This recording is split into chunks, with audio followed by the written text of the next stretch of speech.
할렐루야. 네, 반갑습니다. 행복한 교회 올 때마다 제가 마음이 행복해집니다. 너무 늘 감사합니다. 특별히 교회가 저희 학교 학생들을 섬겨주셔서 해마다 설교대회를 할 수 있도록 배려해 주시고, 그래서 우리 신학생들이 더 좋은 설교자로 세워지게 늘 도와주시고 기도해 주셨던 거 감사합니다. 근데 올해는 이제 코로나19로 인해서 설교대회를 할 수 없는 상황이었는데, 또 그냥 지나치지 않으시고 저희 신학과 교수님들 연구할 수 있도록 뒤에서 이렇게 전폭적으로 지지해 주시고 재정적으로 후원해 주셔서 또 이런 세미나가 열리게 된 것 인해서 감사를 드립니다. 앞서 그래서 두 번에 걸쳐서 우리 부총장님들 이렇게 다녀가셨고, 저는 제일 막내 꼴찌입니다. 교학차장 섬기고 있는데, 앞에서 은혜를 충분히 많이 받으셔서 저는 이제 탄밥 드려도 맛있게 드실 수 있겠다 그런 마음 들어서 가벼운 마음으로 왔습니다. 하나님 말씀 먼저 함께 보고 그리고 함께 세미나 시작하도록 하겠습니다. 사도행전 28장인데요 함께 보도록 하겠습니다. 사도행전 28장 1절부터 10절까지 말씀 제가 한번 봉독해 드리고, 누가행전에 나타난 하나님의 나라라는 제목을 가지고 세미나를 함께 하도록 하겠습니다. 사도행전 28장 1절부터 10절까지 말씀입니다. 제가 가진 성경은 신약성경 237쪽 있습니다. 제가 봉독해 드리겠습니다. 우리가 구조된 후에 안즉 그 섬은 멜리데라 하더라. 비가 오고 날이 참에 원주민들이 우리에게 특별한 동정을 하여 불을 피워 우리를 다 영접하더라.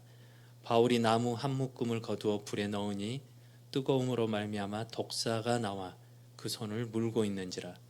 원주민들이 이 짐승이 그 손에 매달려 있음을 보고 서로 말하되, 진실로 이 사람은 살인한 자로다. 바다에서는 구조를 받았으나 공의가 그를 살지 못하게 함이로다 하더니, 바울이 그 짐승을 불에 떨어버리매 조금도 상함이 없더라. 그들은 그가 붙든지 혹은 갑자기 쓰러져 죽을 줄로 기다렸다가 오래 기다려도 그에게 아무 이상이 없음을 보고 돌이켜 생각하여 말하되 그를 신이라 하더라. 이 섬에서 가장 높은 사람 보블리오라 하는 이가 그 근처에 토지가 있는지라. 그가 우리를 영접하여 사흘이나 친절히 머물게 하더니 보블리오의 부친이 열병과 이질에 걸려 누워있거늘 바울이 들어가서 기도하고 그에게 안수하여 낫게 하매, 이러므로 성 가운데 다른 병든 사람들이 와서 고침을 받고 후한 예로 우리를 대접하고 떠날 때에 우리 쓸 것을 배에 실었더라. 아멘. 누가행전에 나타난 하나님의 나라에 대해서 함께 나눌 텐데요. 먼저 이 제목에 등장하는 두 개의 용어를 먼저 정의를 해드려야 될 것 같습니다. 먼저 누가행전이라는 것과 그리고 하나님의 나라, 이 두 가지가 무엇인지를 먼저 용어 정의를 하고 세미나를 시작하도록 하겠습니다. 먼저 누가행전은 처음 들어보신 분도 계실 거예요. 성경에 누가행전이 없는데, 그런데 눈치가 좀 채지죠. 누가복음과 사도행전의 합성어가 누가행전입니다. 이 용어는 20세기 초반에 캐드벨이라는 신학자가 처음 만들어낸 표현인데요. 누가행전이라는 이 용어가 만들어진 이유는 누가복음과 사도행전이 동일한 저자가 기록을 했기 때문입니다. 누가 썼어요? 누가가 썼죠. 누가가 누가복음과 사도행전을 모두 기록을 했습니다. 그런데 이 두 책인데 두 권으로 되어 있는데 본래는 하나의 책입니다. 어북, 원북인데 이 분량이 많으니까 전권과 후권으로 이렇게 분리해서 1권, 2권, 그래서 1권의 제목이 누가복음, 2권의 제목은 사도행전 이렇게 붙여지게 된 것입니다. 그래서 누가가 이 두 권의 책을 한 권을 의도를 가지고 한 권으로 이렇게 만들었다라는 그 누가의 그 한 권으로 쓴 의도를 담아서 누가행전이라는 이런 용어가 만들어졌습니다. 그러므로 이 용어가 우리에게 전달하고자 하는 중요한 의미 중에 하나는 누가복음과 사도행전은 동일한 이야기를 하고 있다라는 거예요.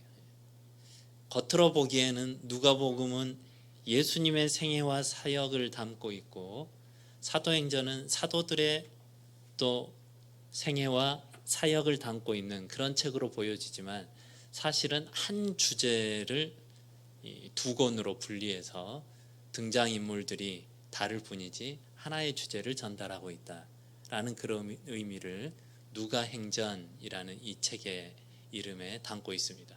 그럼 그 하나의 주제가 뭘까요? 그 뒤에 나온 것처럼 하나님의 나라입니다.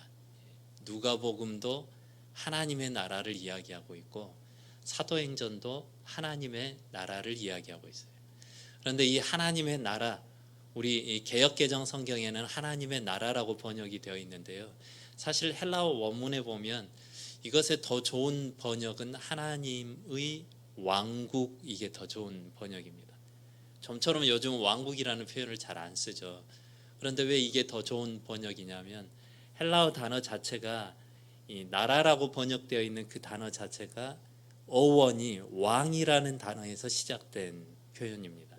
그래서 영어로도 킹덤인데 king, 왕으로부터 시작이 돼요.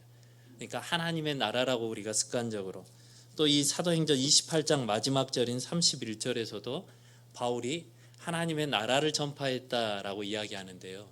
조금 더 정확한 표현은 하나님의 왕국을 전파한 것입니다. 그래서 우리 개역개정 성경에 하나님의 나라라고 나와 있는 이 표현의 진정한 의미는 뭐냐면 하나님이 통치하시는 곳, 그것이 바로 하나님의 나라, 하나님의 왕국이라는 거예요. 하나님의 나라라고 우리가 성경을 읽을 때 접하게 되면 어떤 영토적인 개념을 쉽게 떠오르게 되거든요. 그런데 사실 성경에서는 하나님의 나라라고 했을 때는 영토적인 의미를 주기보다는 하나님이 통치하고 계신다, 하나님이 왕이시다, 하나님이 교회의 왕일 뿐만이 아니라 우리 성도들 각 사람의 왕이실 뿐만 아니라 온 우주 만물의 왕이 되신다라는 그 주제를 누가복음과 사도행전이 담고 있다라는 것을 오늘 세미나를 통해서 여러분들과 함께 나누고 싶습니다. 그래서 읽었던 이제 본문인 사도행전을 중심으로 해서 특히 이 하나님의 통치를 들여다 볼 텐데요. 이 사도행전이라는 이 책의 제목은 원래 성경에는 있지 않았던 제목이죠. 나중에 붙여진 제목인데 그럼에도 불구하고 사도행전 이 제목은 참 적절한 제목인 것 같습니다. 왜냐하면 사도행전 전체를 보면 사도들이 주요 등장인물이 되어서 하나님이 왕이신데 라는 그 복음을 증거하거든요. 특히 전반부는 베드로 사도가, 그리고 후반부는 바울 사도가 중심을 이루면서 하나님의 왕 되심, 온 우주의 주인 되심을 증거하는 사역들을 하고 있습니다. 그런데 분량적으로 보면 베드로와 바울 이 두 사람이 모두 활발하게 활동하고 묘사되고 있는 게 사도행전이지만 바울에게 조금 더 많은 분량이 할애가 되어 있어요. 그래서 사도행전을 잘 이해하려면 바울을 잘 이해할 때에 사도행전을 우리가 잘 이해할 수 있습니다. 그래서 바울을 중심으로 봐볼 텐데요. 사도행전에 등장하는 이 바울을 잘 이해하기 위해서는 이 5라는, 5이라는 숫자를 좀 우리가 기억을 할 필요가 있습니다. 바울과 5라는 숫자가 밀접하게 연관되어 있거든요. 어떤 측면에서 그러냐면 첫 번째는 바울이 했던 전도 여행의 횟수가 5번입니다. 우리가 흔히 말하는 것처럼 1차, 2차, 3차 전도여행 해서 3번 여행을 했고요. 그리고 4차 전도여행, 우리 성경에서는 사도행전 27장과 28장에 나오는 부분인데 로마로의 비록 죄수, 조금 더 정확히 말하면 미결수 상태로 로마로 가게 되거든요. 그런데 그것 역시도 로마에 가서 2년 동안 하나님의 나라를 담대히 거침없이 전했더라. 이렇게 사도행전 28장 31절이 끝나고 있습니다. 그래서 로마 황제에게 재판을 받으러 가는 것 같이 표면적으로는 보이지만 실상은 복음을 증거하는 전도 여행에 해당이 되었습니다. 그래서 그 여행을 네 번째 바울의 전도 여행이다, 이렇게 이름 붙이면 더 좋을 것 같아요. 그리고 한 번 더 있었죠. 다섯 번째 바울의 전도 여행이 있었는데 이것은 성경에는 언급이 되어 있지 않습니다. 그럼에도 불구하고 디도서라던가 디모데후서를 면밀히 들여다보면 바울이 사도행전 28장에 로마에 도착해서 첫 번째 감옥에 약 2년 갇혀 있잖아요. 그리고 나서 다시 풀려나서 잠깐 동안 전도 여행을 하고 또다시 이제 2차 투옥이죠. 로마에 갇히고 그 다음에 순교를 했다라는 것을 우리는 성경의 숨은 면면들을 통해서 발견할 수 있게 됩니다. 그래서 도합 5차례 바울이 전도 여행을 했다. 바울은 5번에 걸쳐서 전도 여행을 한 것이다. 이렇게 해서 먼저 바울과 5라는 숫자를 연결 지을 수 있고요. 두 번째 또 바울과 관련해서 5라는 숫자는 어떻게 나타나냐면 바울이 예루살렘을 회심 이후에 예루살렘을 모두 5번 방문합니다. 그게 그런데 9장에 나오고 12장에 나오고 15장에 나오고 18장에 나오고 21장에 나와요. 기억하기 좋죠. 예. 여러분들 벌써 다 기억하셨죠? 9, 12, 15, 18, 21 이렇게 해서 5번에 걸쳐서 바울이 회심 이후에 예루살렘을 방문합니다. 첫 번째 예루살렘 방문은 회심한 다음에 방문을 했고 9장에, 두 번째 예루살렘 방문은 12장, 조금 더 정확히 말하면 11장에도 조금 나옵니다. 11장과 12장에 2번에 걸쳐서 나오는데 두 번째 방문 때는 예루살렘 교회가 흉년이 들어서 너무 힘들어해요. 그래서 이방 교회에 구제 헌금을 모두 모아서 그것을 전달하기 위한 방문이 두 번째 예루살렘 방문이었습니다. 나머지 3번의 방문은 바울이 선교 여행을 마치고 난 다음에 항상 어디를 들려요? 예루살렘을 들립니다. 그래서 1차 선교 여행이 13장, 14장에 나오는데 13장, 14장의 1차 선교 여행을 끝내고 난 다음에 15장에 예루살렘을 방문한 그 예루살렘 방문이 3번째 방문입니다. 그 다음에 18장의 예루살렘 방문은 2차 전도 여행을 마치고 방문한 것이죠. 그러니까 2차 전도 여행은 16장, 17장, 18장 즈음에 이렇게 해당되겠죠. 그래서 18장이 마침내 2차 전도 여행을 마치고 또 예루살렘을 방문하고 그게 이제 4번째 방문이고, 그리고 19장, 20장 이제 3차 전도 여행을 했습니다.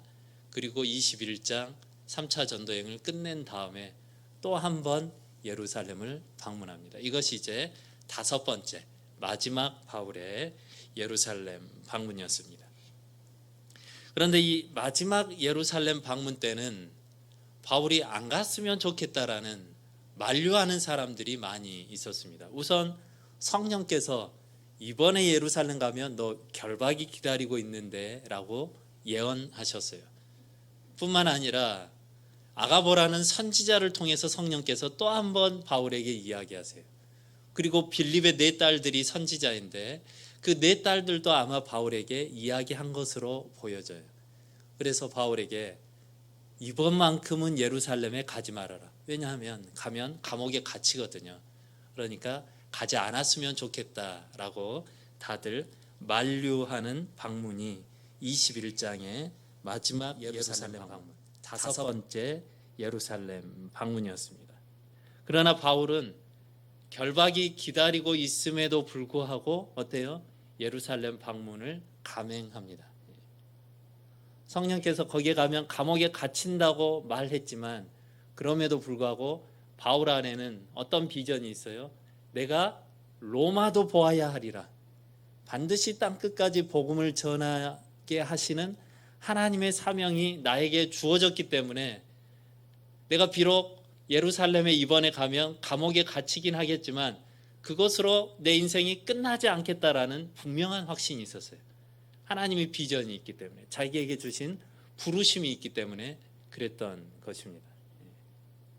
바울은 하나님이 자신을 향한 그 부르심이 이루어지기 전까지는 자신이 죽지 않을 것을, 주님을 만나지 않을 것을, 그 사명을 다 완수한 후에야 내가 주님을 만나 뵐 수 있게 될 것이라는 것을 확신하고 있었습니다.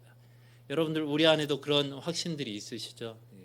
우리 각자에게 주신 하나님의 부르심들이 있을 거예요. 어떤 분들은 교사로, 어떤 분들은 찬양대로, 또 찬양팀으로, 또 어떤 분들은 장로님으로, 권사님으로, 또 교사로, 다양한 달란트에 따라서 하나님께서 주신 부르심들이 있다고요. 그래서 하나님이 주신 그 부르심을 다 완수하기 전까지는 하나님이 우리를 결코 하늘나라로 부르시지 않는다라는 그런 분명한 확신이 있어서 오늘도 우리가 믿음으로 또 그 일들을 감당하고 있고, 비록 그 일들을 하다가 어려움이 또 장애물에 직면하고 할지라도 그것으로 인해서 내가 망하거나 실패하지 않고 하나님이 끝까지 나를 들어 쓰실 거라는 그 분명한 사명감에 오늘도 우리가 비록 바울처럼 어떤 착고가 기다리고 감옥이 기다려도, 고난이 있어도, 어려움이 예상되더라도 그 일들을 할 수 있을 것입니다. 그래서 바울이 마침내 이제 예루살렘에 갔는데 성령께서 말씀하셨으니까 아니나 다를까 결박이 기다리고 있죠. 그래서 감옥에 갇히게 됩니다. 그래서 2년 동안 가이사랴 감옥에 머물게 돼요. 그러면서 이제 바울이 5번 또 신문을 받게 됩니다. 그래서 5라는 숫자가 3번 바울과 연관이 되네요. 바울이 전도 여행을 5번 했고, 회심 이후에 예루살렘을 5번 방문했고, 마지막 방문 때에 21장에 감옥에 갇혀서 5차례 신문을 받게 되고, 그래서 5차례 신문을 받는 것도 21장에 갇혔으니까 22장, 23장, 24장, 25장, 26장 이렇게 해서 5번 신문 받는 내용이 나옵니다. 첫 번째 때는 유대인 형제들에게 신문을 받고, 두 번째는 사내들인 공회에 끌려가서 받고, 그리고 벨릭스 앞에서, 베스도 앞에서, 그리고 또 유대 분봉왕 앞에서, 아그리파 앞에서 이 신문을 5차례 이렇게 받는 장면이 나오게 됩니다. 그리고 난 다음에 이제 27장, 28장으로 이어지는데 5번의 신문을 했는데 바울에게 결격 사유를 찾을 수 있어요, 없어요? 바울의 범죄한 증거를 입증할 만한 내용이 없었습니다. 그래서 결국은 어떻게 돼요? 바울이 원하는 대로 로마 황제에게 보내서 다시 재판을 받게 하는 그런 절차를 거치게 됩니다. 그러므로 27장, 28장은 이제 그 로마를 향한 여행의 이야기가 27장, 28장에 나오기 시작합니다. 이 내용은 지도를 보면서 우리가 같이 한번 보면 좋겠는데요. 지도를 띄워주셨는데요. 앞에 한번 마이크를 제가 한번 잠깐 쓸 수 있을까요?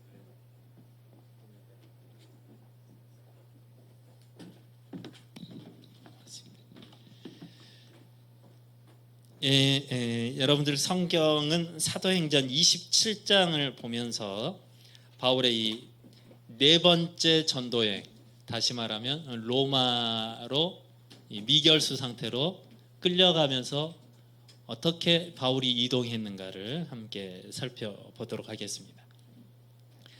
먼저 사도행전 27장 1절입니다. 우리가 배를 타고 이탈리아로 가는 거죠. 이탈리아의 수도가 어디예요? 로마로 가는 겁니다. 로마를 향해서 가기로 됐습니다. 그래서 2절 아시아 해변 각처로 가려 하는 아드라무테노 배에 우리가 올라 항해했다라고 말합니다. 지금 앞에 보시면 여기가 가이사랴인데요. 바울이 2년 동안 감옥에 갇히면서 5번의 신문을 받았던 장소입니다. 그래서 여기서 출발해서 이제 어디까지 가야 되는 거예요? 지금 움직이는 항로를 보면 이렇게 빨간 선을 따라서 이탈리아의 로마까지 이렇게 가야 됩니다. 그런데 여기까지 이 먼 거리를 한 번에 가는 직항하는 배가 당시에는 없었어요. 그래서 바울이 배를 한 번 갈아타고, 어디에서? 여기 무라라는 곳에서 여기를 경유하면서 여기에서 배를 갈아타고 해서 2개의 배를 타고 마침내 로마에 도착하게 됩니다. 그런데 첫 번째 탔던 배의 이름이 아드라무테노 배다라고 말합니다. 이 아드라무테노 배라는 이름은 이 도착지가 아드라무테노여서 그런 이름이 붙여졌습니다. 그러니까 이 배는 여기 가이사랴에서 출발해서 이 해안 여객선인 것이죠. 이렇게 해서 아시아를 타고 가서 마침내 종착역이 아시아의 아드라무테노 여기까지 가는 작은 그런 해안 연안선이에요. 이 배를 타고 일단 출발을 했습니다. 그래서 3절의 이튿날에는 어디에 도착해요? 조금 더 북쪽인 이 시돈에 도착을 했습니다. 그리고 4절에 보면 시돈에서 그 다음에 이제 어디까지 가야 돼요? 이 무라까지 가야 되는데 무라까지 가는데 어떤 어려움이 생긴가요? 4절에 맞바람이 일어났다라고 말하죠. 맞바람이 일어났습니다. 이때가 항해하기에 좋지 않은 시기입니다. 여기 이 북서풍이 부는 계절풍이 부는 그런 시기였어요. 왜냐하면 뒤에 가보면 9절에 이때는 금시가는 절기가 이미 지났던 때였다라고 말합니다. 유대인들에게 있어서 금시가는 절기는 딱 한 번 있죠. 언젠가요? 속죄일입니다. 속죄일. 유대인 달력으로는 7월 10일이 금시가는 절기 속죄일입니다. 그런데 오늘날의 양력으로 그것을 다시 계산을 해보면 한 9월에서 10월 정도 돼요. 그러니까 금시가는 절기가 이미 지났으니까 초겨울에 들어섰어요. 11월 가깝게 됐을 때 그때 지금 바울이 항해를 하고 있는 거예요. 그런데 고대 항해 기록들에 보면 11월 정도 되면 웬만하면 항해를 하지 않아요. 일기가 좋지 않기 때문에 그때는 특별한 일이 아니고서는 항해하지 않는 것을 원칙으로 하고 있습니다.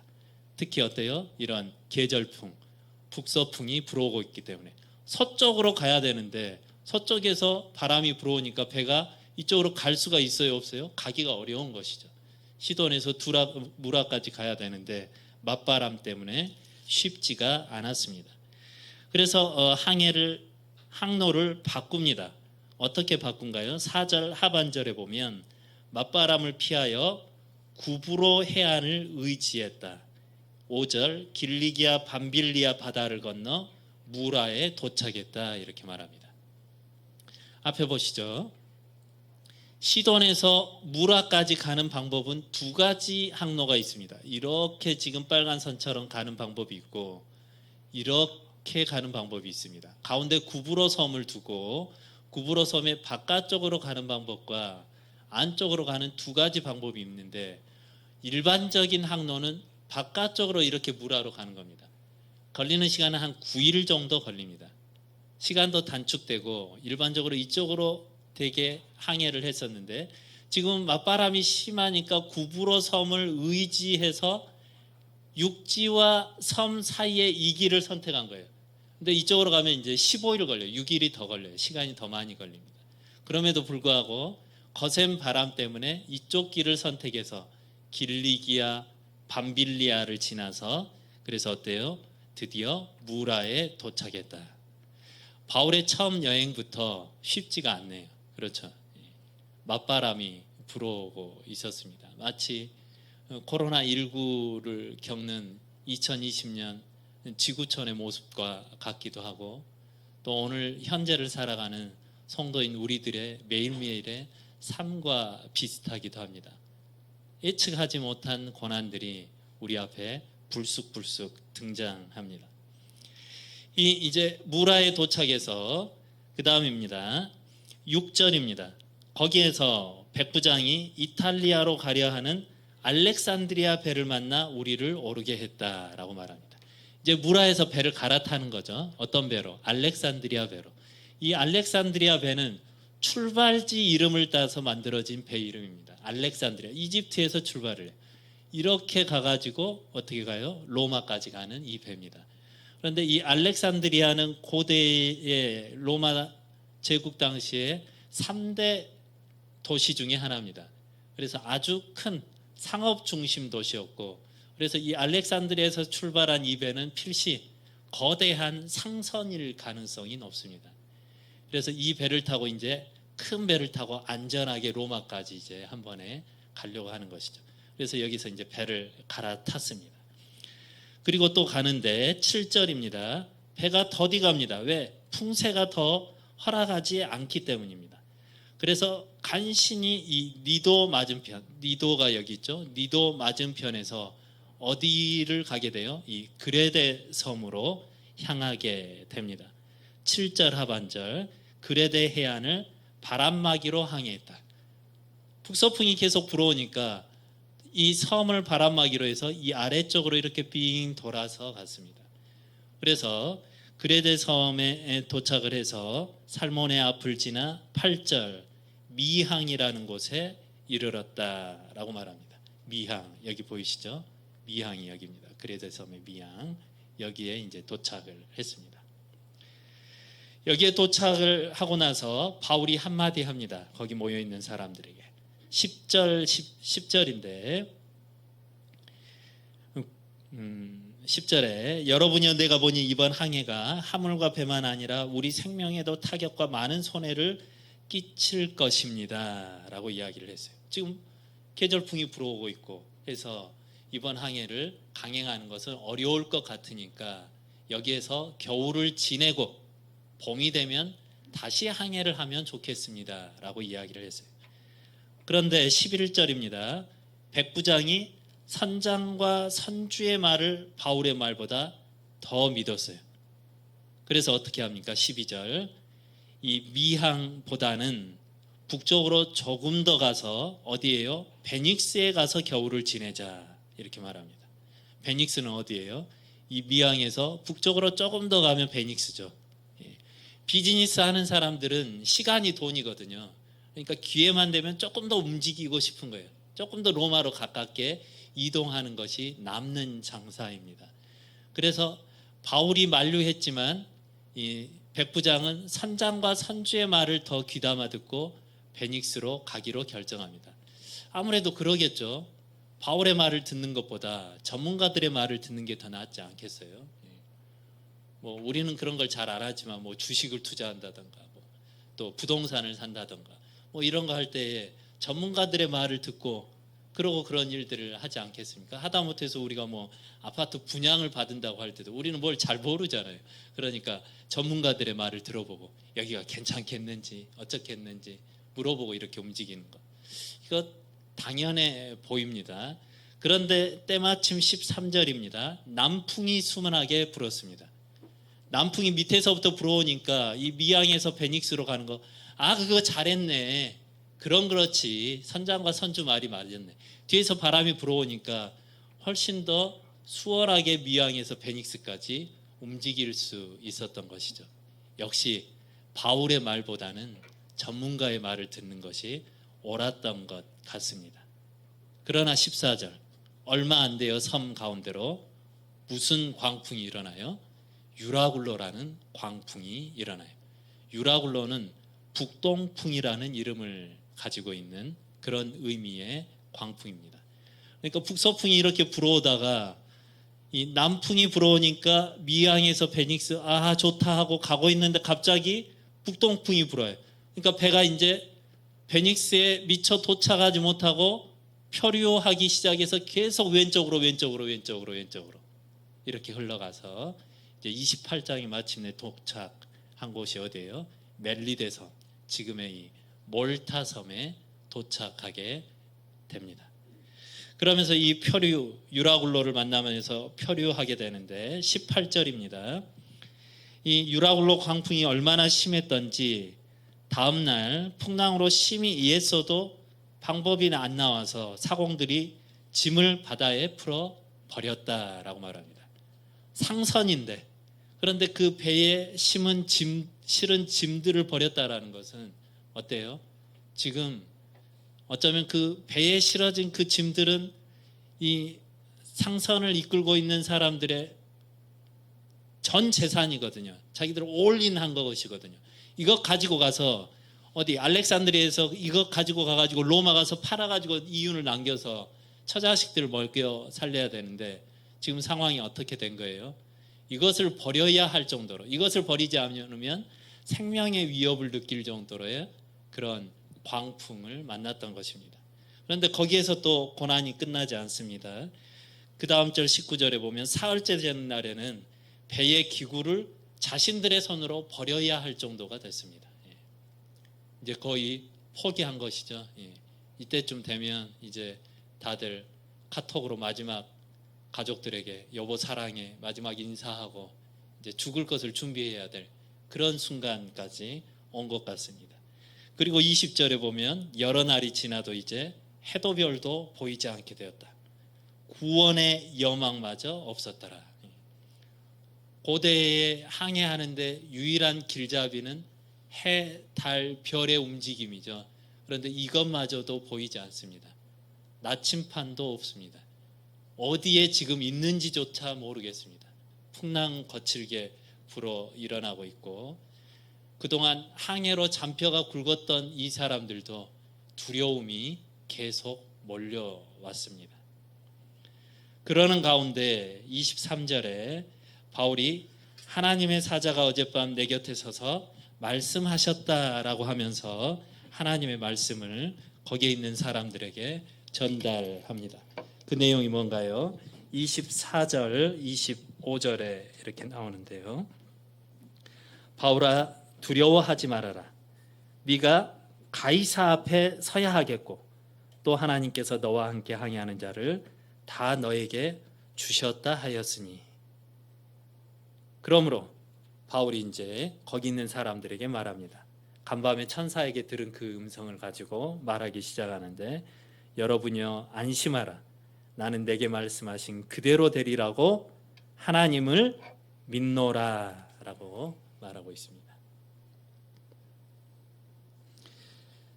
유라굴로의 광풍이 불어와서 이제 다 죽나 보다 두려움이 엄습했습니다. 아무런 해결책을 찾을래야 찾을 수가 없습니다.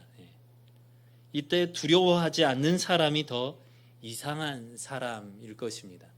그럼에도 불구하고 바울은 하나님의 천사를 통해서 하나님께서 바울에게 들려주신 그 음성을 그대로 믿으면서 거기 있는 사람들에게 안심하라고 이야기합니다. 여러분, 유라굴로의 광풍이 여러분들의 가정 가운데 찾아오지는 않았습니까? 그럼에도 불구하고 두려워하지 마시기 바랍니다. 두려움은 메이드 인 헤븐이 아닙니다. 이것은 사단의 보이스피싱이에요. 안심하십시오. 바울처럼 하나님의 말씀을 믿는 믿음으로 극복해 내시기를 바랍니다.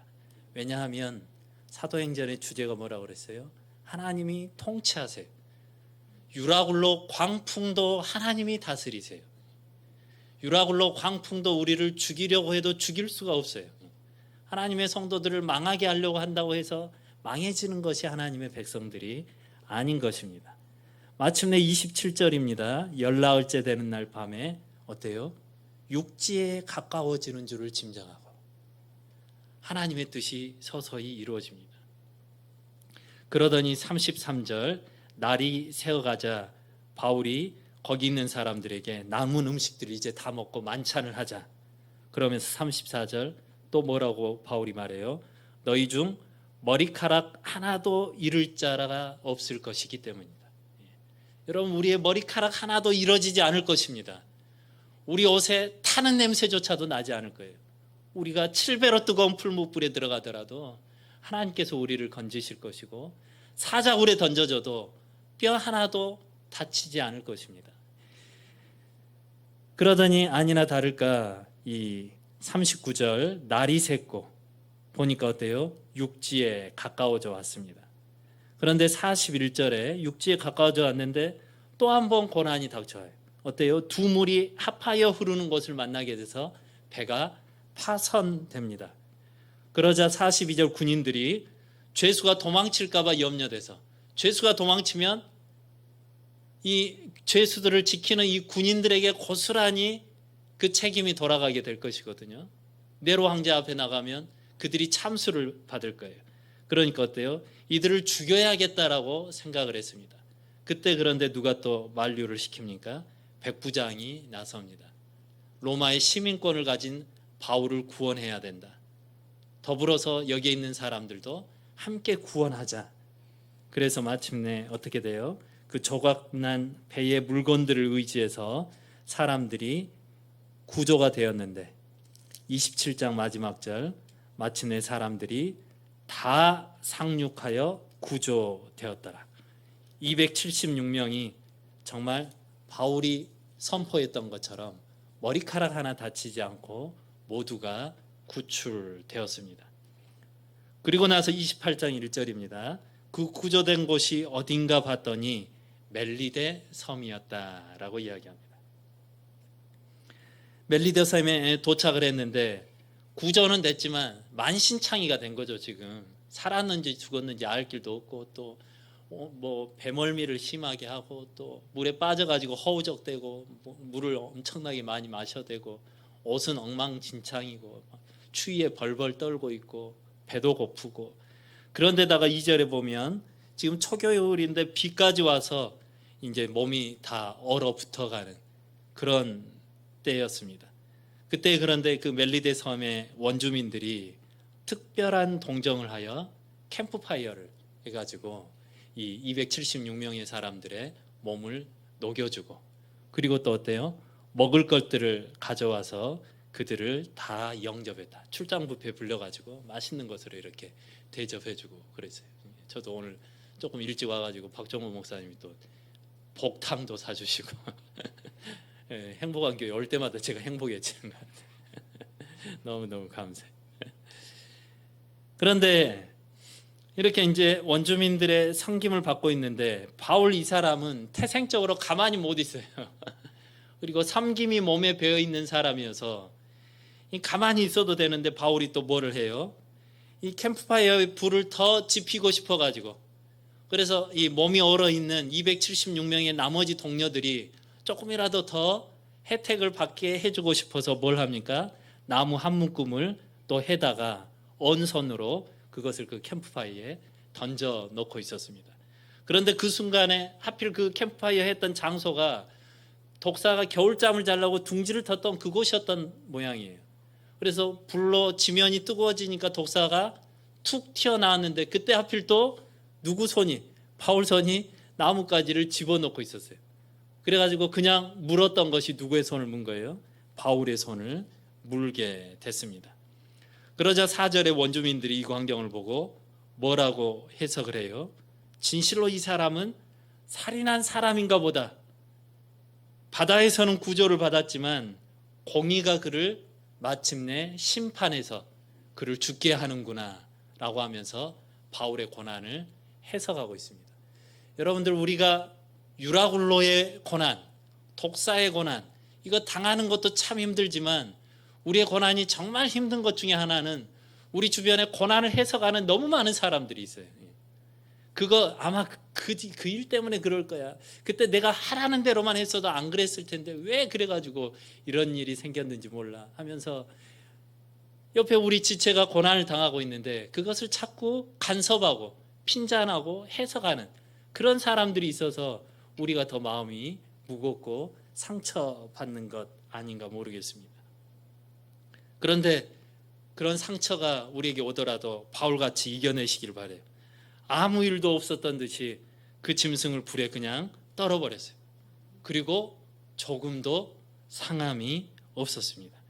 그러나 이 사람들은 쉽게 물러나지 않죠. 조금 있으면 바울이 쓰러지겠지. 그래가지고 스마트폰 들고 119 부르려고 준비하고 있죠. 심장 제세동기 가져와가지고 준비하고 있어요. 곧 쓰러질 거야.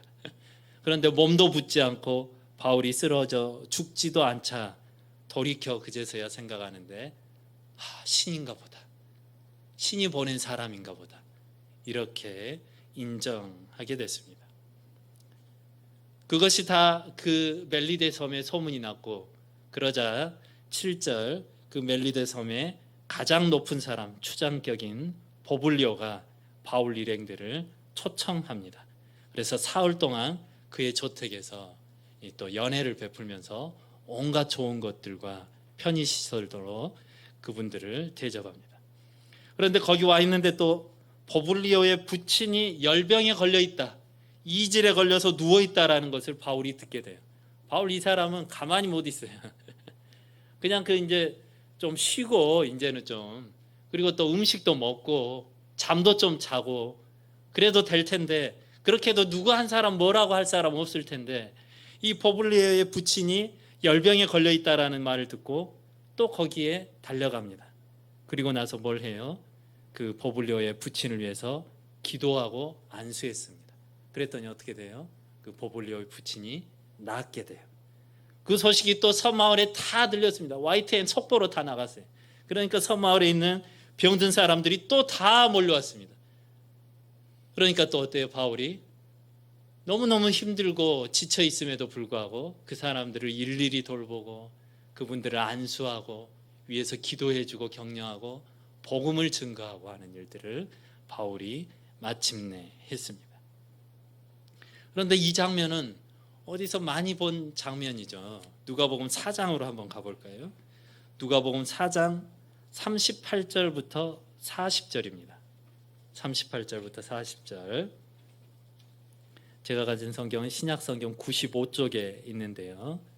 누가복음 4장 38절부터 40절의 말씀 우리 함께 읽어보겠습니다. 한 목소리로 시작. 예수께서 일어나 회당에서 나가사 시몬의 집에 들어가시니 시몬의 장모가 중한 열병을 앓고 있는지라. 사람들이 그를 위하여 예수께 구하니 예수께서 가까이 서서 열병을 꾸짖으신대 병이 떠나고 여자가 곧 일어나 그들에게 수종드니라. 해질 무렵에 사람들이 온갖 병자들을 데리고 나오매 예수께서 일일이 그 위에 손을 얹으사 고치시니. 아멘. 지금 누가 하시던 일이에요? 예수님이 하시던 일을 사도행전 28장에서 누가 하고 있어요? 바울이 하고 있어요. 왜 그래요? 왜 그럴까요? 누가복음과 사도행전은 하나의 책이라고 그랬죠. 하나의 주제를 가지고 있다고 그랬습니다. 어떤 주제를 가지고 있어요? 하나님의 통치, 예수님의 다스리심을 말하는 책입니다. 그런데 조금 어떤 면에서 조금 다르냐면 누가복음은 예수님에서의 지상에서의 약 30년간의 통치와 사역을 다루고 있는 내용입니다. 그리고 누가복음 24장이 끝날 때 무슨 내용으로 끝나냐면 예수님이 승천하셨더라 이렇게 끝나요. 사도행전 1장이 다시 시작하는데 무슨 이야기부터 시작합니까? 예수님이 승천하시고 나서부터 제자들이 모여서 성령을 기다리며 기도하는 것으로 시작합니다. 그래서 사도행전의 이야기는 이제 어떤 이야기냐면 승천하신 예수님께서 하나님 보좌 우편에서 여전히 통치하시는데 약 30여 년간 지상에 있는 사도들을 통해서 계속 통치하시는 이야기, 그것이 사도행전의 이야기입니다. 그러니까 어때요? 지상에서 하셨던 일을 지금 천상에서 여전히 살아계신 주님이 계속 하고 계시는 것입니다. 누구를 통해서? 제자들을 통해서. 하나님이 여전히 다스리세요. 여전히 통치하고 계십니다. 여전히 왕이 되신 것입니다. 그리고 이제 사도행전 28장이 끝났지만 29장을 우리에게 맡기십니다.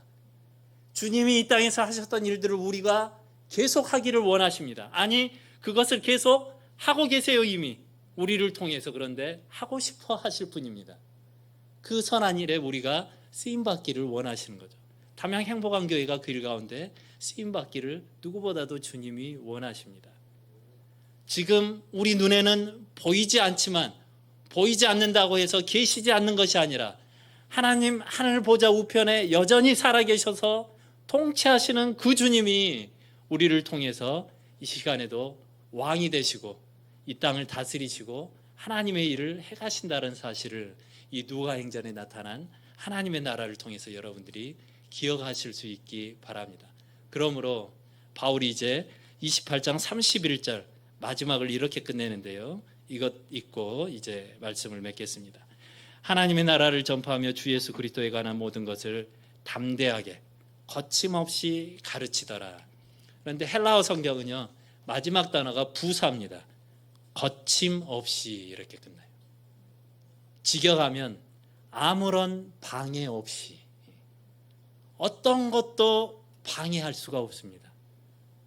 주님이 여전히 통치하고 다스리고 계시는 이 땅 가운데서 주님의 백성들을 통해서 일하시는 일들, 교회의 일들을 그 어떤 것도 막을래야 막을 수가 없습니다. 하나님의 백성들은 망할 수가 없습니다. 실패할 수가 없습니다. 주님이 여전히 우리를 통해서 일하고 계시기 때문입니다. 오히려 주님이 하셨던 일들을 우리가 계속할 수 있고, 주님이 말씀하셨죠, 약속하셨던 내가 했던 것보다 더 큰 일들, 더 많은 일들을 너희들이 할 수 있을 것이다라고 약속하셨습니다. 그러므로 사랑하는 성도 여러분, 기억하십시오. 주님이 지금도 살아계십니다. 주님이 지금도 여전히 왕이십니다. 지금도 여전히 우리를 통해서 이 땅 가운데서 일하고 싶어 하십니다. 그저 우리가 주님의 손에 맡겨져서 순종하기만 하면 되는 것입니다. 기도하겠습니다.